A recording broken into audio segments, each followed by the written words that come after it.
Bienvenidos a Entre Golpes y Fotos, el podcast donde exploramos los momentos que definieron la historia política del Perú. Hoy viajaremos entre las décadas de los 60, 70 y 80 para entender cómo el país perdió y luego recuperó la democracia. 3 presidentes fueron protagonistas de esta historia, pero detrás de ellos hubo una nación entera preguntándose, ¿qué significa realmente vivir en democracia?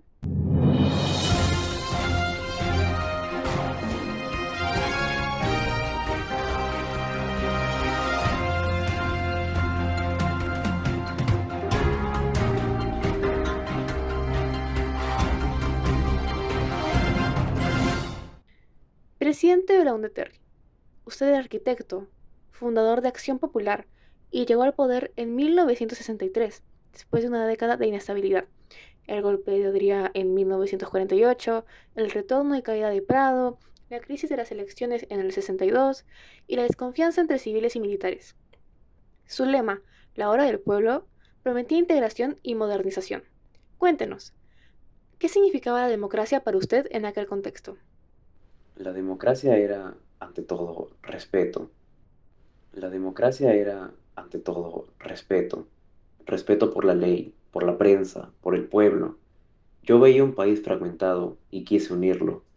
Por eso impulsamos la carretera marginal de la selva, el Sistema Nacional de Vivienda y programas para llevar energía y educación a zonas rurales.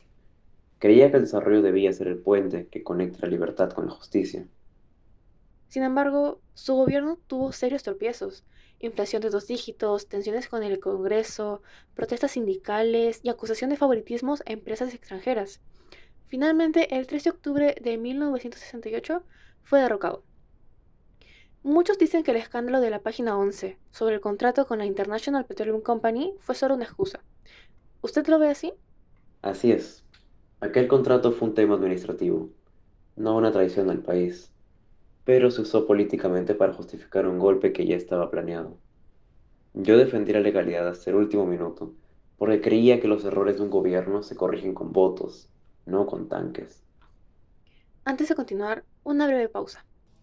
Este episodio llega gracias a Café Inti, el café peruano que une tradición y energía, hecho con granos de la selva central, tostados artesanalmente para acompañarte en cada conversación sobre historia, política o simplemente sobre la vida. Encuéntralo en tu cafetería favorita o en cafeinti.p. Bien, ahora pasemos con el hombre que lideró ese golpe. General Juan Velasco Alvarado. Usted era militar de carrera, formado en el ejército, y el 3 de octubre de 1968 tomó el poder, declarando el inicio de una revolución peruana.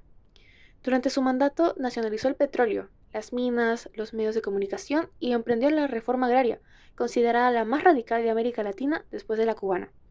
General, ¿qué entendía usted por democracia? Muy buenas tardes. Primero decir que la democracia que existía era una farsa. Era un sistema donde votaban todos, pero decidían unos pocos. El Perú real, es decir, el campesino, el indígena, el obrero, no tenían voz. Por eso impulsamos la reforma agraria, que distribuyó más de 9 millones de hectáreas a los campesinos. Decir que mi gobierno buscó justicia social antes que privilegios. Pero general, esa reforma terminó siendo un fracaso económico y social. Sin asistencia técnica ni crédito, la productividad cayó en picada. El país pasó de exportar alimentos a importarlos masivamente en menos de una década. Además, en nombre de esa democracia social, se clausuraron periódicos como La Prensa, se disolvió el Congreso, se prohibieron los partidos políticos y se persiguió a opositores. La inflación superó el 23% anual y el desempleo llegó al 9%, y la deuda externa se cuadruplicó. ¿No cree que el remedio terminó siendo peor que la enfermedad? Toda revolución tiene costos. Quizá hubo errores administrativos, pero también se logró algo que el Perú nunca había hecho, que era devolverle la dignidad al campesino. Los poderosos no lo perdonaron. La historia me juzgará y dirá si fui dictador o reformador, pero prefiero un país que intente cambiar a uno que se conforme con la injusticia. Aún así, su gobierno terminó debilitado, desgastado, usted cayó enfermo y con protestas en las calles. En 1975, otro militar lo reemplazó, prometiendo orden y transición. Bien, ahora pasemos con el general Francisco Morales Bermúdez.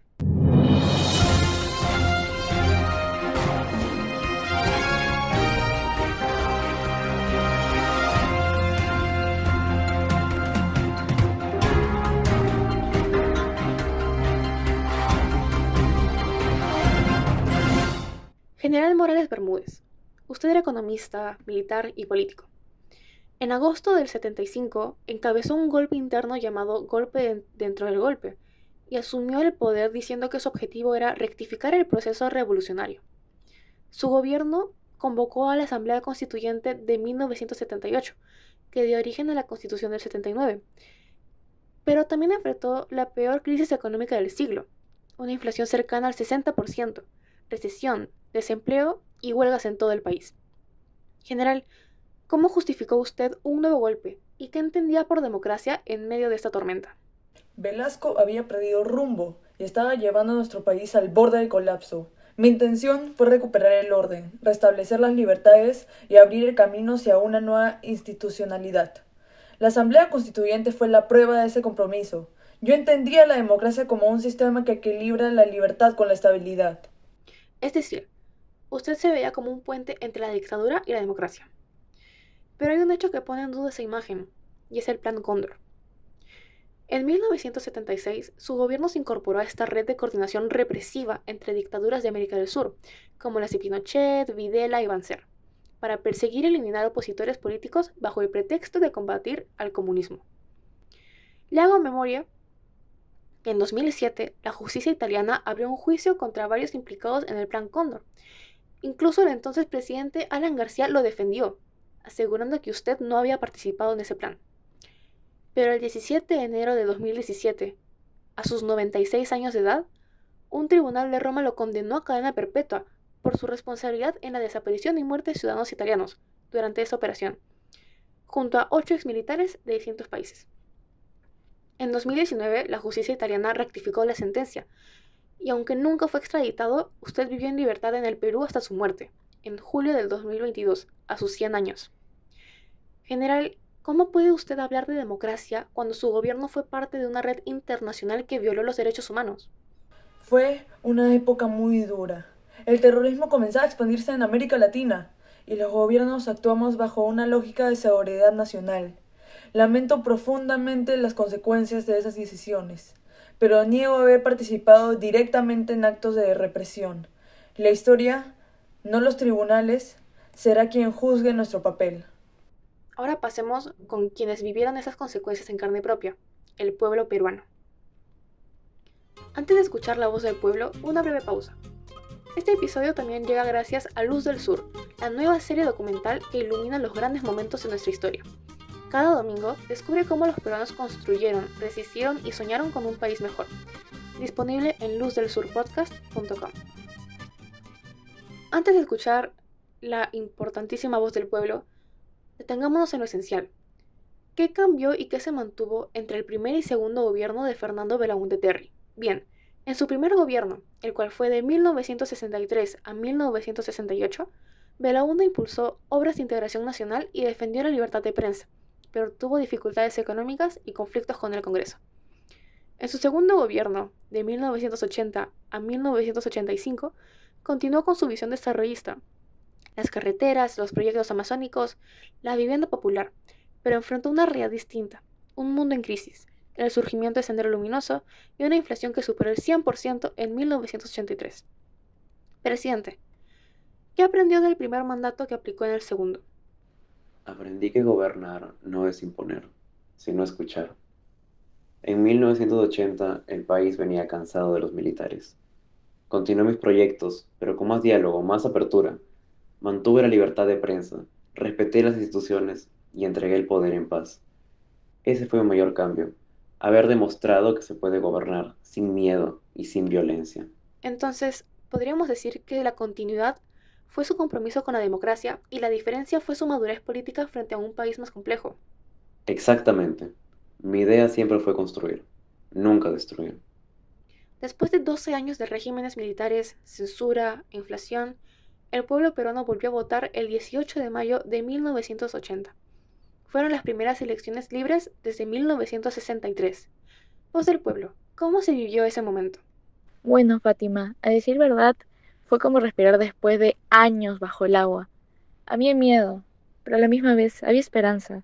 Más de 4 millones de peruanos acudimos a las urnas y al final el país eligió nuevamente a Fernando Belaúnde Terry, con el 45% de los votos. Queríamos paz, libertad y trabajo. Presidente, si su primer gobierno tuvo inflación y conflictos, ¿por qué cree que el pueblo volvió a elegirlo?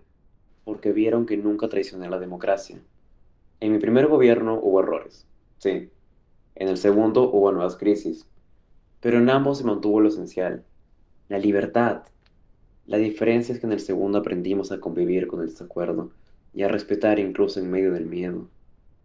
Y eso es precisamente lo que el pueblo percibió, la continuidad de sus ideas democráticas y el cambio en su manera de gobernar más abierta y participativa. Así es, Belaúnde no fue perfecto, pero fue un presidente que sí respetó las reglas.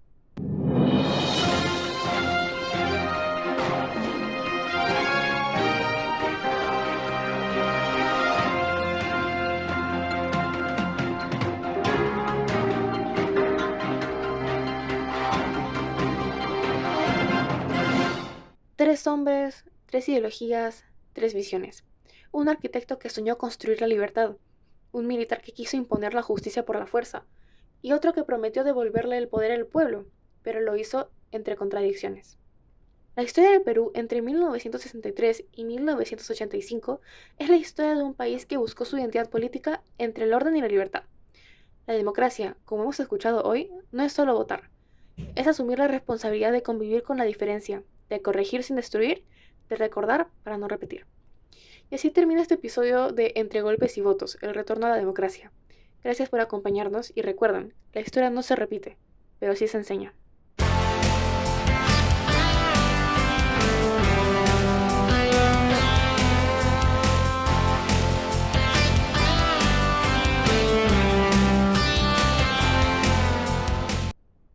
Este episodio fue elaborado analizando diversas fuentes históricas confiables. Constitución de 1979 y Actas de la Asamblea Constituyente, 1978. Estadísticas del Banco Central de Reserva del Perú y de INEI, Inflación y Desempleo. La Revolución Militar en el Perú, 1968 a 1975, de Carlos Contreras y Marcos Cueto. Archivos periodísticos de El Comercio y Caretas. Documentos judiciales del Tribunal de Roma, 2017-2019, sobre el Plan Cóndor.